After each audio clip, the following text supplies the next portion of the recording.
time. We call him the best dressed coach. The best dressed coach in college football would be on the show on the Johnnie called HBCU Stroll on Monday, 12 noon, 10 o'clock, where I'm at. But we're bringing a fantastic guy, been around the SWAC conference for a long time. He's built himself up to being one of the, first of all, best dressed coaches in college football, bar none, and an offensive genius. He's been a head coach at two different universities where he's won at, and he's back at home in the state that he's from. He's the head coach of Southern University, Coach Eric Dooley.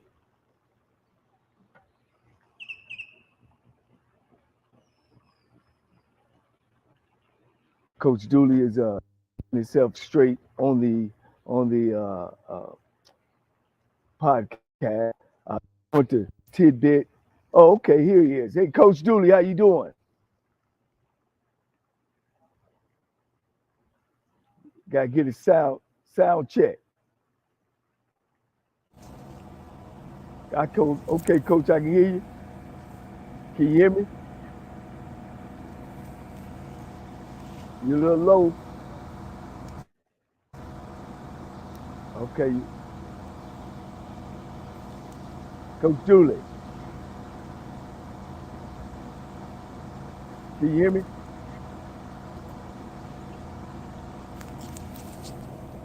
I have my mic on. I'm just not hearing anything. Hello,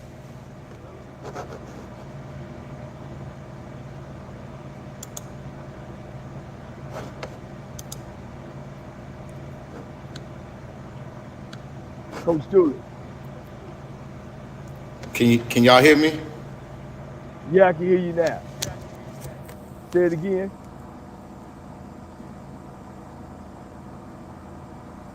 Hello, I can't. Did you hit the first link?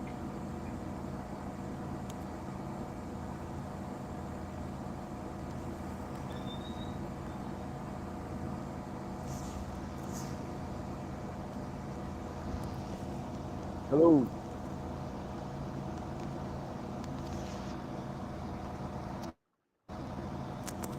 see if you're testing. One, two, three. Can you hear me, Coach? Wave your hand. Can you hear me? I can't hear. Hold on. Let me see if I can. Okay, there you go, right there. See if I can. There you go, right there.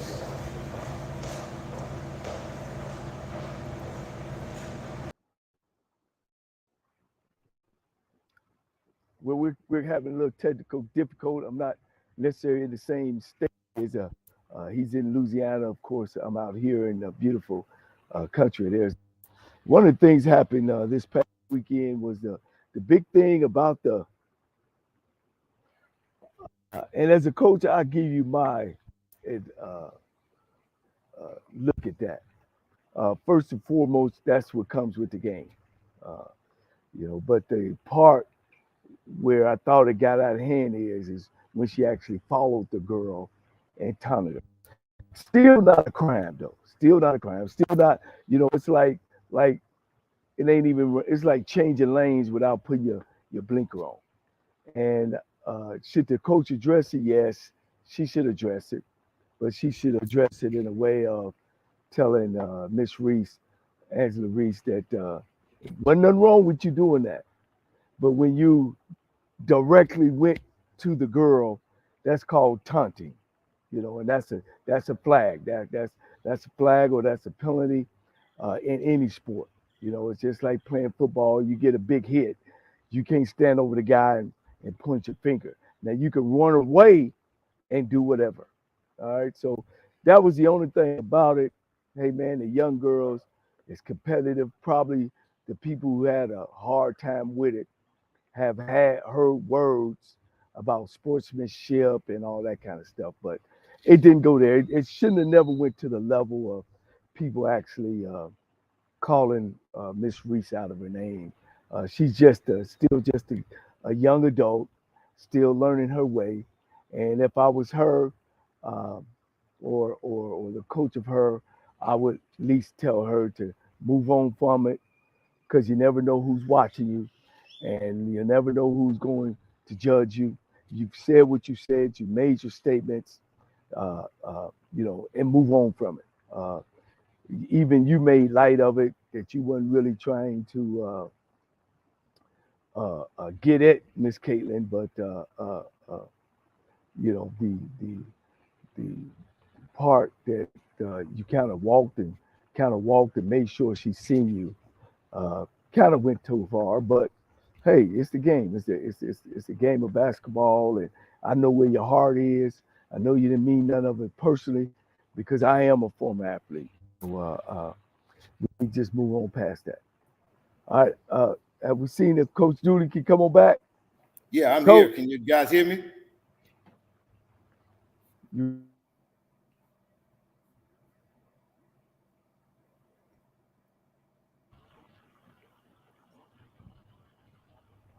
I got you guys. Can you guys hear me?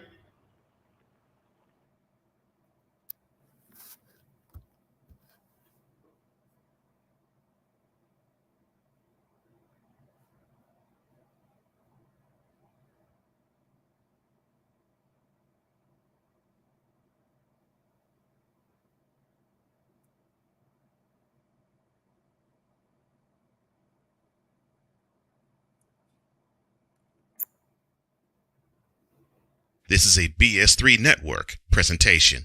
Politics. They'll write the law, but they'll enforce it differently. Is that going to apply both ways? Religion. God never said that we can't reason together. Matter of fact, he said, let us sit and reason together. Relationship. I believe that everybody wants and needs somebody. From a man's perspective. They say, girls, if I put some polish on that and get him to buy some different clothes, girl, he could be a winner chicken dinner.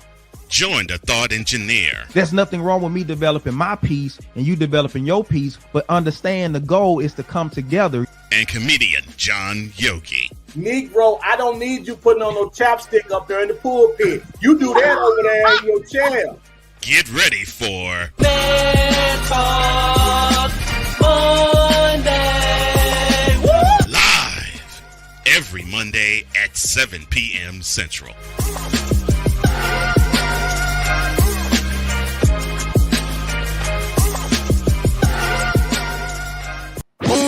If you're looking for a sports program that gives you the flavor. Washington Commanders?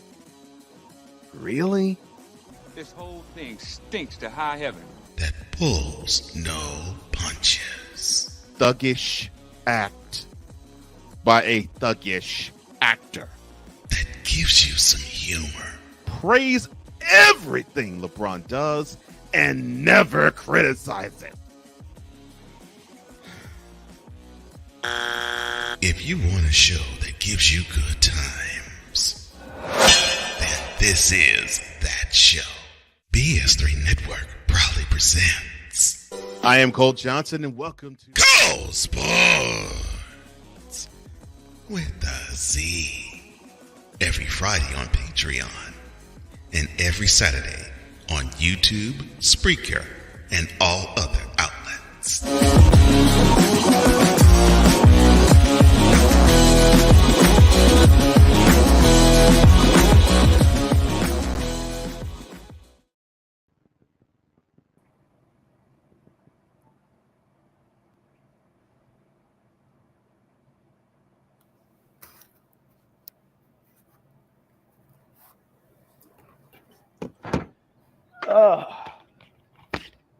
how we doing, Coach?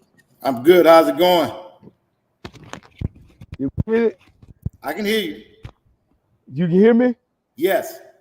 Good, man. Good. I apologize to my audience.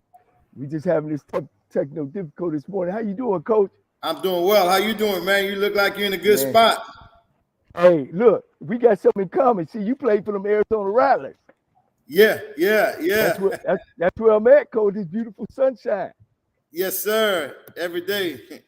Good. Man, I tell you what, boy, you're a hard man to catch up with. Man. Hey, I can call Obama and get in touch with him before I get in touch with you. No, don't do that. Well, Coach, man, the show, man, is definitely about black college coaches. Of course, I've coached the game before, and we've kind of against each other, and I've always followed your career, and man, I see you just went boom, boom, boom. You've always been known as a good man. Your reputation is impeccable. Uh, Good family man, and I know at one time, shoot, you had your choice of what job you want, and that's a good thing. That says a lot about you, your character, and your family. Yeah, I will say this here. I've been blessed and fortunate to be around a lot of good mentors that guided me and led me. First it started with my dad, though. I would say that my dad and my mom just trying to raise me in the proper, and that don't mean it's going to always go the right way. I just made some good decisions, some right choices, and it kind of helped me out. Just surrounding myself with a lot of people that kind of helped me out along the way. Yeah, yeah. Down at Southern University, first year, man, at one time in the middle of the season, I know you was like, wow, how did it feel? I know it's your first year, you're on your honeymoon, and a lot cannot be expected from a first year coach. Did you know you was gonna go head on and move to the championship game? I tell you what, I do hear that cliche a lot. A lot is not expected from a first year coach, but I'll be honest with you, and so well because I know how you compete. I was expected to come in here and win it. That's what was my expectation. We did come short of it, but I'm always prepared to try to be the top, regardless of where I am or when I get there, because that's the only mindset I can have. Right. Now, are you losing a lot of guys? Or are you returning a lot? Where are you gonna be personnel wise? I did lose some guys. I won't say a lot, but I lost some key guys that I thought that my coaches, my assistant coaches were able to go out and fill those holes. That's what it's all about, getting what you need. And then you have the opportunity to get what you want. So we went out and addressed our needs first. And I thought we needed to get some offensive linemen to be more dominant on the offensive side of the ball, and then to fill those gaps for those guys that we lost on the defense side of the ball. Yeah. Now, are you in spring ball or y'all hadn't started yet? I tell you what, I just finished. I had my spring game April 1st. I like to get it in and get it over with, to have those guys to have the ability to concentrate on their academics towards the end of the spring. Right. Now, if you had to grade your spring, where would you grade it at? A, B, C, or D, or should we go from 0 to 10 being the best? Well, I'll tell you what, I'll give us a C plus right now, because I'm a person that I expect a high level of execution. I thought at times we operated in a high level of execution in all three phases, but then I have to see that consistently. But I think it's still some things we have to work on. I do like where we are right now. We got a starting point. I see the guys has changed from last semester, being the first season, but I see some growth, and that's what I want to see, some growth and see some discipline in the team. Yeah. Now, Coach, you is your quarterback returning? I thought, I've seen him play a couple times. He's a dangerous guy. He can throw the football as well as running. Does he return this year? He's not returning. He did have some more years. That transfer portal is always going to be a thing. The young man didn't finish the season as strong as we would like to, and things happen like that. But you just got to be able to weather the storm. But I do like the room that I have right now with Harold Blood coming back, a guy that played sparingly last year, with Noel Biden that transferred in for us, and then we had a chance to go get a guy, Dylan Miotra, that transferred in from UAB. Where did your quarterback go? I'm not sure where he's going to go at, but he's not with us anymore.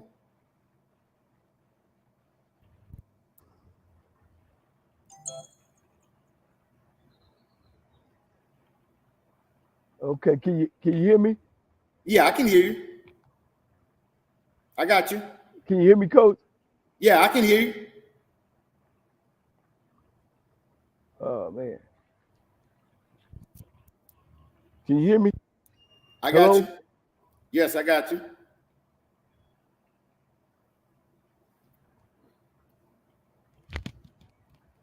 I can hear you.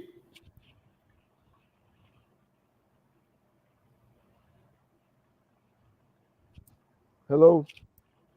Yes. Hello. Coach Cole, I can hear you. Oh, you can hear me?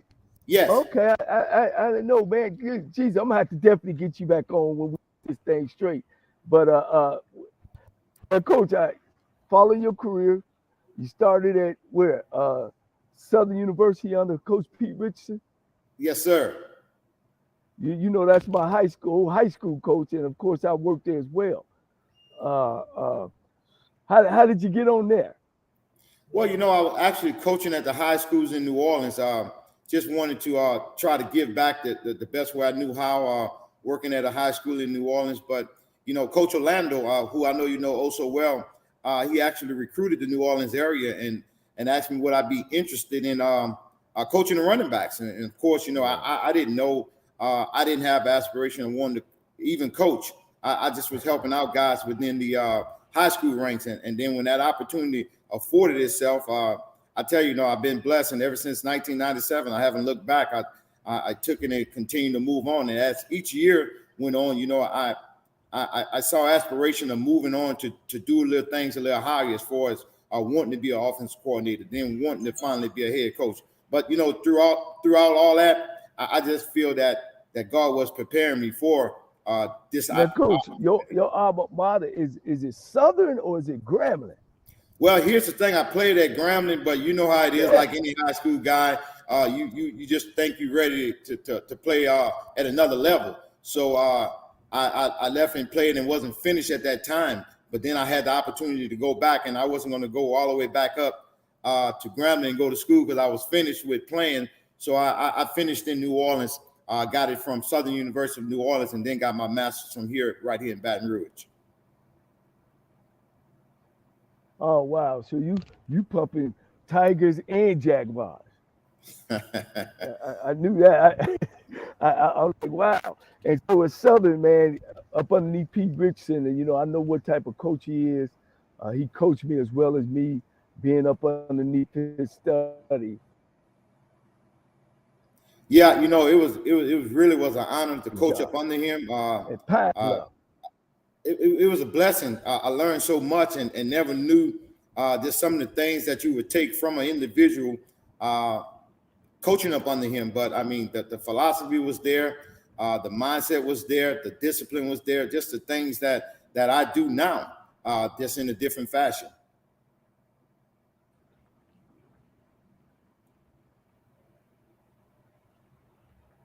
Yeah. Now, Coach, you now where did you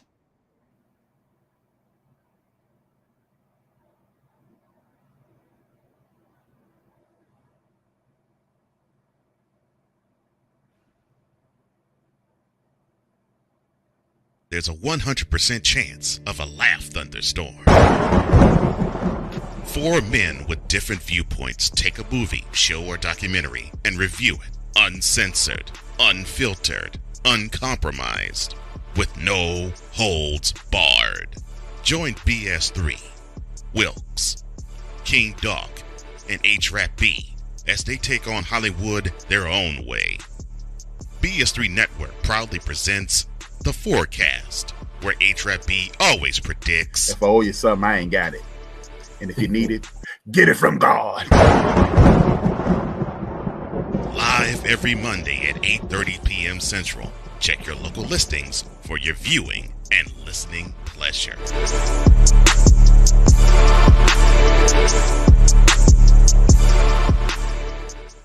Alicia. You can't hold somebody to that standard if you haven't voiced what you want and what you're needing from that. Mika. If you're not communicating expectations, you're waiting for your feelings to be hurt. Nicole. A lot of people don't want to take the time out to be alone and to get themselves together. Ivan. You got to be willing to work through stuff. And from the jump street, y'all done had problems. Maybe you don't need to be working through those. BS3 Network proudly presents Queen 3 and King podcast. Live every Tuesday at 7 p.m. Central.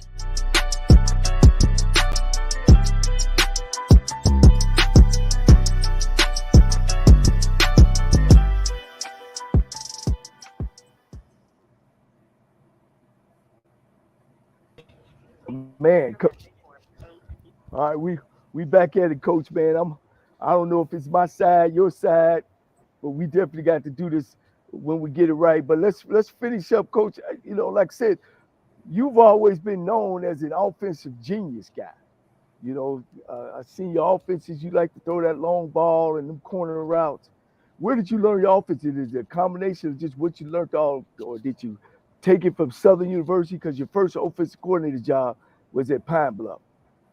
Yeah, you know, I did take a lot what I was able to learn up under Coach Orlando, Coach Oliver, and this here make you laugh. I always looked over at your offense as well. You know, you got to learn from everywhere. Of course, I didn't know the different languages, but I knew some of the things that what you're doing, and I like the attacking style. I feel you got to always attack, not be attacked. You got to always go out and be in attacking mode. So, kind of put some things together, and I always like to tell folks, you know, especially being from New Orleans, I kind of took a piece from everywhere, and like they do gumbo. I just put a big old pot in and made out a big pot of gumbo. Yeah. No, Coach, you've always had successful offenses, and it was just a matter of time before you moved from Pine Bluff, and of course you took the OC job over at Grambling State. Who you was up underneath? Who was you up underneath the head coach? Broderick Fobbs. Yeah, Coach Fobbs. You took that thing over, and y'all were doing it. Y'all were getting it done. Yeah, I say Coach Fobbs put together a great group of coaches that we were able to work together. You know, like we've been knowing each other for a long time, but it worked out for us. You know, Coach Fobbs did a tremendous job, and you know, I was able to do some things there and help us to get to those national championship games, and the rest took place from there. You know, it was a blessing then to move on to finally get a head coaching job. Yeah, and you stayed around there for a couple years, and then next thing you know, you had to either get the Pine Bluff job or the Prairie View job. All right, look, I'm gonna get the secret out. What made you go to Prairie View instead of Pine Bluff? Well, besides you the know, money? my family and I, we're real close, and we pray about everything. I'll be honest with you, we pray about it. And just as coming here, my steps was ordered to go. That's what's my new assignment, to go there. A place that I know Coach Frazier had done a great job there. They won a championship, but they still was kind of off the radar. Coach Simmons took over. They kind of was, in the limelight a little bit. So I thought that was a perfect opportunity with the blessing from God. That's where I needed to be at. Yeah. And I know coming to Southern University had to be even a better blessing coming back home. I know how it is on the family, not being around family. And man, I guess when they made that call to you, you couldn't do nothing but take it.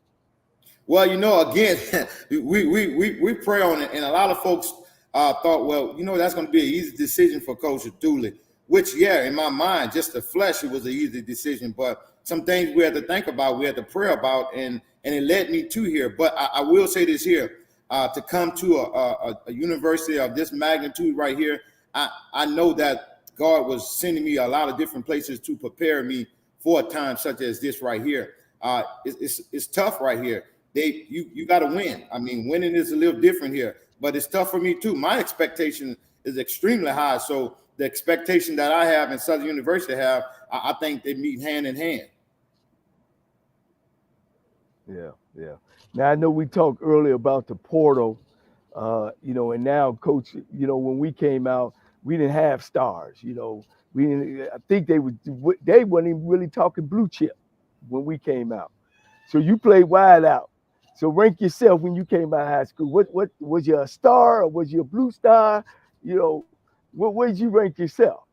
I just was a football player. That's why I like the term spot the ball. You just put it down. I'm gonna play football regardless of the terms and the condition. But I did decent as a high school player. Where we played at and some of the things I was able to accomplish. But you're right. All these stars right here is totally different right now. Guys just was being recruited. Right. How you feel about the portal, Coach? It's tough. It's tough, and I kind of give you mine. But how you feel about the portal? You've lost a kid. Have you lost at least one kid to the portal? How you feel about that? I say it's tough. You know, to me, it's just free agent now in the college ranks. You not only do you have an opportunity to go get guys that are ready made, but you got to also recruit your guys back as well, because you don't know if a guy is going to feel like I'm ready to move on or any type of situation. So it's a tough situation. I'm not a strong proponent of the portal because I like to develop guys. I like to get guys out of high school and develop those guys. Yeah. I think one thing it does too, and you could tell me because you on the sideline, I'm kind of up in the press box right now, is I think it takes some way from the coach's discipline on kids. And, you know, and some kids are so immature, they don't understand that you're trying to make them you're trying to make them better. But when you get on them, they take it personal, and then they ready to zoom on. Does that hurt the discipline part of your program? I think it can, but I'll say this here. I'm not going to let it affect my discipline. It is what it is. That's what I got to do. I got to stand by what I believe in. And I said it a long time ago, what God has for me, it is for me. So if those guys are not buying into what the discipline side of it, because that's never going to change. And that's something that I learned from Coach Richardson, discipline over talent any day. Yeah, all day. All right, Coach. I know you in your mood because this show is about you, but I'm put your coaching hat on one thing. NCAA tournament, girls tournament. Let's say you the coach and you had one of your players. I know what she was doing, but I think it went to taunting when she followed the girl. Do you say something to her? How do you handle it? I don't think it should have went to the level that it's been to because they kids. But go ahead, Coach. Your player. You have to address all situations, regardless of whether you feel is wrong or right. I think you have to address it because we all know that the media can take it further than what needs to be, and we all know the intent. So I kind of prime my guys on it before because I know that can happen. So you kind of hope that doesn't happen. But if it did, I think you still have to talk to her. Is it big harm that she may have was trying to do? I don't think so. I think just caught up in the moment, and that's why you got to make sure that those young ladies as well as men understand the situation. That's why we use that acronym WIN, and everybody thinks it's all about winning. No, what's important now? What's important now? How do you conduct yourself? What are the things you're going to do to make sure that you put yourself in a good situation to where you're making good decisions and making right choices? Yeah. So you would have said something to her. What's some of the words you probably could have used to her? Well, not just say something to her. I would have addressed the team because when you look at the young lady, played with a lot of team setting. Yeah, she played with passion. You know, that's who she is. She's been that person the whole season. I think it just was out there more because of the game, the magnitude of the game. So. You know just as well as I know all those superstars. They have their own way of doing a ton of doing certain things. So it's in the game. Bottom line is in the game. Yeah. You know, back to the portal part of it, because this thing is big in college.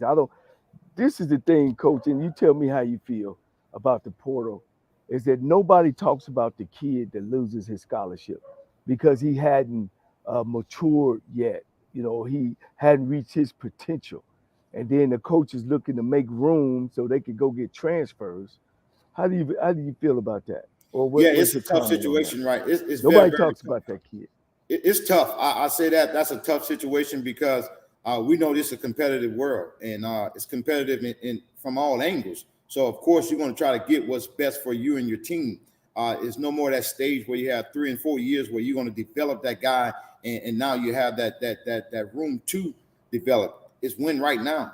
Everything is put in a microwave. They want it done right now. So that's what the portal has done. Right. It has taken the younger guys away, forcing you to get guys that are just like free agency, where I'm going to sign this guy for this year or sign this guy for 2 years so that I can better my team. I tell you what, it evens the playing field. Yeah. Now, and the last thing on this portal, because you got these major schools now recruiting the SWAC, recruiting Ohio Valley Conference. You got these major schools actually recruiting 1AA conferences instead of recruiting high schools. You're absolutely right. At both places I've lost players through the transfer portal that moved up to a FBS school and played played well. So you're right.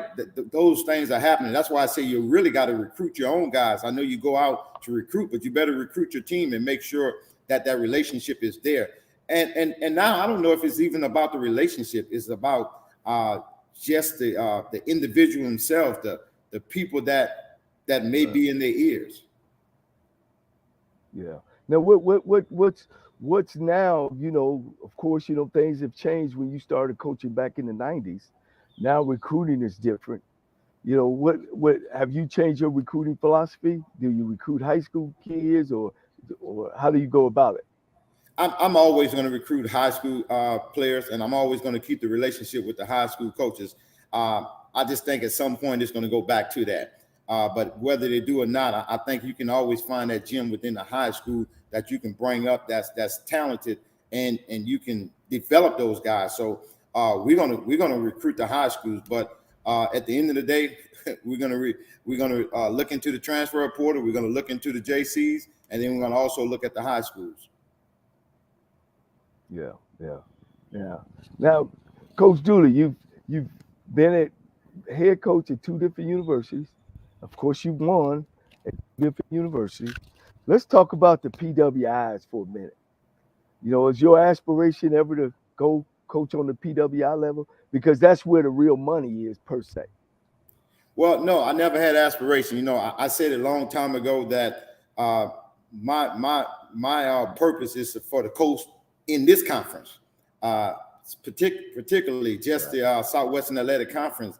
And this is my aspiration. I feel that we can, and we're on the verge of it, and if not there now, as being one of the top conferences. And that's always been my vision, to stay right here, to remain professionally and grow from here. Yeah. This is a staggering stat. 90% of all athletic directors in PWI. Of course, there is some racism. You can't get away from that. But people tend to hire who they want to hire. What would you say to one of your players or kids is coming through that want to coach on the college level? I think you got to, more importantly, you got to know your purpose and know what you want to do. I knew my purpose a long time ago. I had opportunities to coach at a PWI, to coach at a FBS. That wasn't my purpose. Yes, the money would have been great. I feel that regardless of where I go, it's going to be provided for me in the fashion that I need it. Once you find out what you want to do and how you want to do it, you got to set your goals, and then you got to attack it. Everybody have different aspirations. I'm just pro SWAC. Yeah. I like coaching in the SWAC. Yeah. Now, Coach, when you made your decision, I know it. Well, let me speak for myself. I was kind of like you, black college. Went to Texas Southern University. My purpose was always wanted to try to take a black school, which I did at Tennessee State, and make it dominant. It didn't matter the color. I was a good coach. But I came to the realization, and then I guess, that I felt I had a ceiling on my head, that if I ever wanted to run my own show, I had to go to HBCU. Because when you look at the power PWIs now, there's only 10 black head coaches, and none of them was from a black school. So when you were making your decision, was that part of your decision to go where they won't be at? Well, we tell the players, go where you celebrate and not tolerate it. And I think that's a true statement. But I've always liked coaching in this conference right here. I just like the different things that take place, and I just know where I need to be at. So it's nothing. It has nothing to do with the money. Has nothing to do with a lot of different things. When you talk about the facilities, I think I know that I'm where I'm supposed to be at. Yeah. So, Coach, what's prediction time? But how you think you're gonna be up top echelon, or it's hard over here. You lose your quarterback. You're coming into your second year. Some of the kids like Coach Dooley, some of them don't. Where you think you are, as far as going to be in the conference? Well, my mindset is always up there. We got to win it. We got to finish. I felt we didn't finish last year. It's okay to get to championship games and be proud about it, but that's not anything for me. No one knows who finished second. No, they only know the winners. So we didn't finish. So we got a lot that we have to accomplish, right. And the only goal that I'm gonna ever set is to win it all. Did season expectations? I know you are high energy. You kind of faded out the last statement. Oh, I said, really, did you know that you would be playing in the championship game? I said, you're a high energy guy. I know your expectations are high. Did you did you really think that you would be playing in the championship game? I don't want the statement to seem in a different way, but yes, I did. I told the team all the while, we'll be there. We're going to the championship. That's the only goal. That's the only mindset. And that's what we fought for. But we got to fight for a little bit more. We don't want to be in the championship game. We want to be the champions. Yeah. Well, I'm gonna go back to one of your sour weekends. Houston, Texas, playing a team, Texas Southern University. Man, Coach. Wow, that's all I could say. It just didn't look like a Coach Dooley football team that day. What was the football guy for Texas Southern or? I tell you what, Texas Southern came out and did an extremely good job. Coach McKinnon had those guys ready to play, and I make no excuses. We didn't come to play our brand of football, Jaguar football. We didn't do it at all, and those are things that we have to get better at. We got to be consistent week in and week out. When you're a good football team, it doesn't matter where you spot the football at. You just got to spot it and play football. So we didn't play our A game, and they capitalized on what they can do when things went wrong, and we didn't correct it. So that's something that we got better at during the season, but now we can't let that happen anymore. We got to be ready. I said it all along, so I wasn't surprised. I said that this is a very, very competitive conference. So there's no doormats where you're thinking this is a win. You got to go in knowing that you got to fight for your life. Right, every week. And I guess that's one of the things, coach before you, he had them there, but they couldn't, it was tough getting them over the hump. Coach, now your staff, you got one of my favorite guys, the unbelievable Willie Totten. I mean, one of the greatest guys I've ever met, not just on the athletic side, but on the personal side. And do you call your own plays? I think I see you calling them, but I know head coach as well. How do you work that out? And now that you got Totten in there, who I think could be a big contribution for you. There's no substitution for experience and knowledge. When you get somebody that and have knowledge of this conference as well. So that's a huge hire for me. Helps me out tremendously. And I've always told people, I've never been concerned with who's right. I'm always concerned with what's right. So we're gonna work together, and we got to put this thing together and go out and compete to win it all. Yeah. Now, who tell us something about your defensive coordinator as well? Coach Miller and I, we grew up together. We played Little League football together. We played high school football together, and we just always been around each other, knowing one another. He's always been a guy that, coached. He coached at Utah State. Then he coached here at Southern University with me for a little while as a defensive back coach. So, and we had the opportunity to coach at the University of Arkansas at Pine Bluff together. So I've been knowing him for a while, and I knew once I got a chance to become a head coach that I would look at him as a defensive coordinator. I saw his body of work, some of the things that he's done around. And me hiring him as the defensive coordinator was his first shot as a DC, although he did some things when we were at Pine Bluff. So I've been knowing him for a while, just like a childhood brother. Now, lost a lot of coaches, and really sometimes, coach, of course, that's a good thing. That means you got good people, you know, and people come after your coaches when you got good people, you do good things. How much did coaching under Pete Richardson and winning the way y'all won, it give you a view of, did it give you a view of when you know that you got a good football team? Well, it did. You know, it taught me. You know, I still reflect on a lot of things that that I was able to do up under him and see. And you try to bring those things. You try to change it and put your own spice to it, but just that the ingredient part of it is there. But I think it played a big role in some of the things I wanted to accomplish.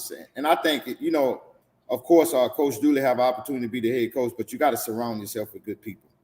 You got to surround yourself with people that are like-minded and have that work ethic and put in grind. It's like the grind. And I think I was fortunate enough to surround myself with a lot of good people that help us to do some things that needs to be done. Yeah. Now you said something earlier about our conference in the condition. You know, how do you feel about our football? Are we, you know, now that Deion Sanders is gone, and I got a Deion Sanders how about where our conference is from playing to today? Well, I'll tell you this here. Ever since Charles took over, I saw our conference on the rise. I've seen it in some of the things that he had planned. So that was already destined to be what was going to take place because he had a lot of plans, and you know he discusses with his coaches when we had meetings. So I knew that the conference was on the rise, but I guess I'm biased. I've always thought the SWAC was the best conference, regardless of what. I still think it's the best conference, and I think we got the number one conference in all of FCS. So that's been my mindset. Yeah, I felt the same way, Dooley. I you know, and I guess I could say it because I'm not in the conference right now. I just think our ADs and our presidents could get together and I always said put together a good package like these other conferences. I mean, a real good one. And maybe Charles is you know, I know we played on television a lot couple last years, but I always felt that the SWAC conference, you know, because we got halftime is like a whole game for PW high school, you know, with our bands performing. So I always felt that way. You know, behind every good man, coach, there's a good woman, and you know, man, you got to have a heck of a family, a heck of a wife because boy, you've been bouncing around, coach. Yeah, you know, I've been fortunate enough that the thing when we got into this thing, I actually stayed at Southern University for 14 years, which was kind of unheard of. Stayed around and then had took my ride and been around some places, but very, very supportive.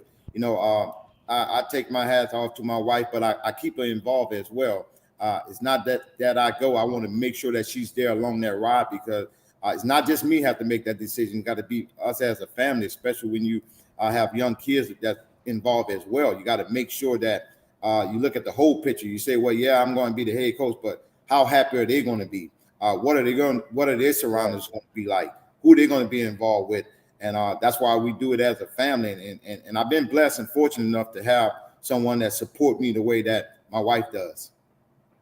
Yeah. And like I told you, I really wanted to make sure, you know, my show is about black college coaches and just try to get us out there because I think we get an unfair shake. Deion Sanders comes in the conference, which he did a great job. Today is about winning, but black college is deeper than just winning. You know, what was your view on that? It was kind of like and then now he's out. Well, I'll be honest with you. I got that tunnel vision. I already knew what was going on with this conference already. We didn't had a lot of people to come in this conference. When you talk about the Doug Williams coaching in the conference. When you're talking about when yourself coaching this conference, so it always been like you're talking about Eddie Robinson won the most games. So it always been a highlighted conference. But as you go into the years, you get more media right now. So of course it looked like it's something that's new and different, but it's still Southwestern Athletic Conference, known as the SWAC. And everybody thinking that's being one of the best conference. Some things we're not going to get, but you just got to roll up your sleeve and just go grind and go and take care of the hard work and understand why you do this here and who you do it for. So I think it's still here. I think some of the things that we've been doing has not changed. We just get a chance to highlight it a little bit more. And now it's more people. We get a chance to tell our story a little bit more. Right. And I'll be honest. He did. You can't take away from that. But I didn't want him to take away from guys like you, and that's how this program started. Your Melvin, Pete Richardsons, your Jake Gaithers, your W.C. Gordons, your Marino Cassis. All these greats who have came and not only put people in the pros, but develop young men, and people don't even understand that the SWAC is in the top 5 in Hall of Famers in the NFL. No question. So my question to a dude, coach, and you can come in is, say that last statement again. I said somebody had to be good enough. Yeah, when you talking about you dig into Southern University, got 3 Hall of Famers. So there's no question about it. You got Hall of Famers throughout this conference. They've been. Now you're just getting a chance to, as I say, the story is being told. The story's been there. Nothing has changed. You got guys that came through this conference that people had to play against in the NFL. I'm talking about superb athletes, guys that can do it, but didn't take much. Just coaching from here. There's always been a lot of great coaches in this conference. It's no doubt in my mind. I think he just wanted a few to come now and see what it was all about. Very, very competitive conference, and guys just have fun what they're doing, love what they're doing. Right. Kind of jumped the line, but in life, and Jackson State was already Jackson State. He just put the whipped cream on top. About Jackson State. I got to throw my little Hall of Famer from Texas Southern. We got 2, and of course, to the moon and back. Yeah. So, Coach, man, hey, we got to do this again, Coach.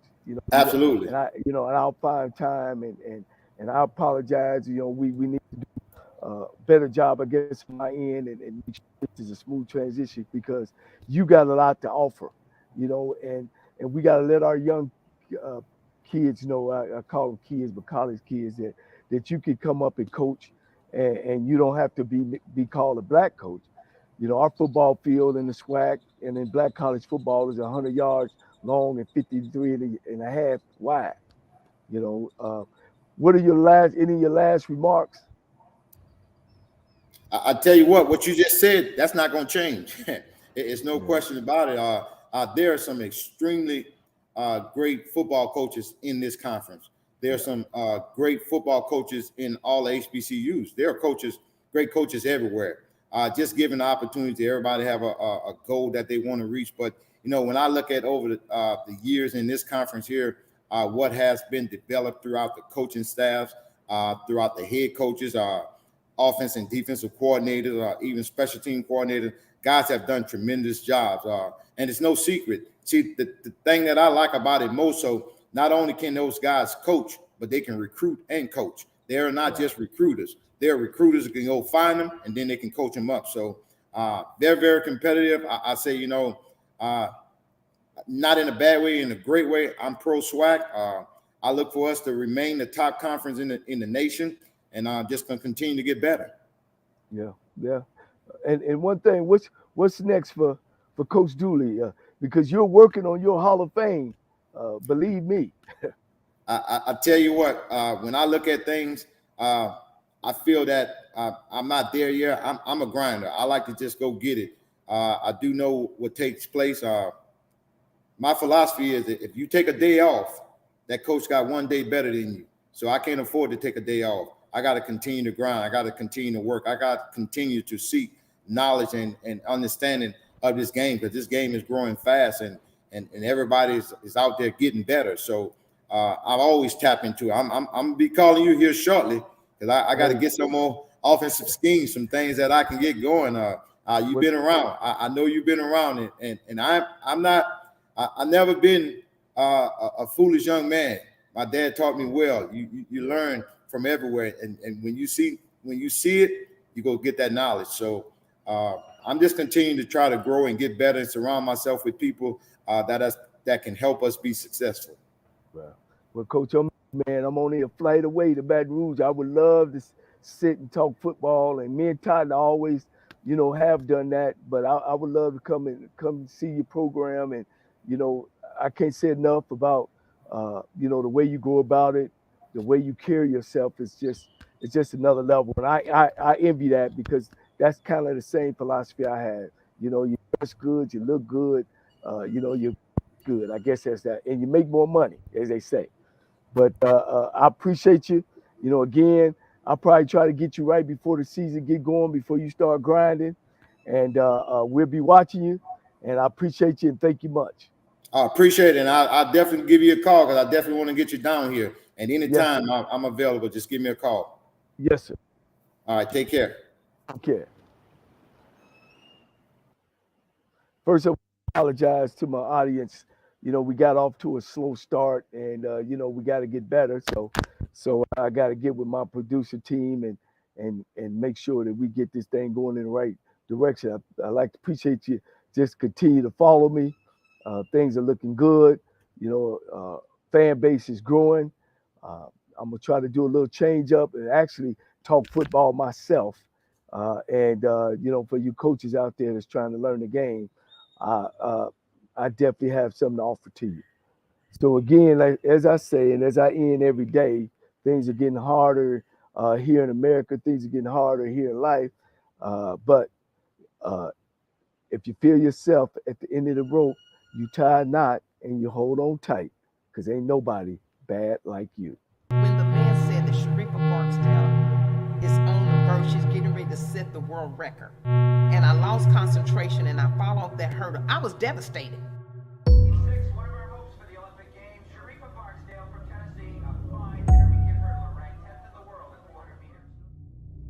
Posición game ball de Canadá, dominando la prueba, y la estadounidense Sharifa Barksdale está en. When I fell over that hurdle, it ended my career. And then all of a sudden, my coach grabs me by the throat, and I was going through some paperwork and seeing that he had spent 10 years in prison, and I was just like floored. It turned to domestic violence. I was terrified. So if I left, I don't know if I was going to die. My family didn't know if they was going to get a phone call to say that Sharifa was dead. 8910 radio, I said a vehicle took a shot at me. Southbound on East 95th. Broke the U.S. record in the 400-meter hurdles. Represented the United States of America. Imagine being on the biggest, fastest roller coaster that you have ever been on. That's the way my life was for 20 years.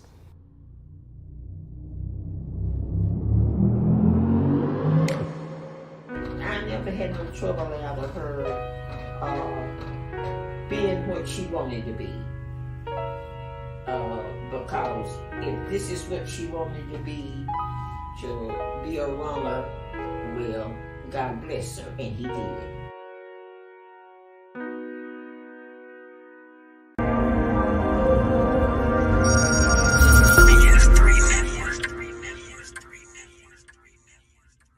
BS3 Network, changing the way you watch TV.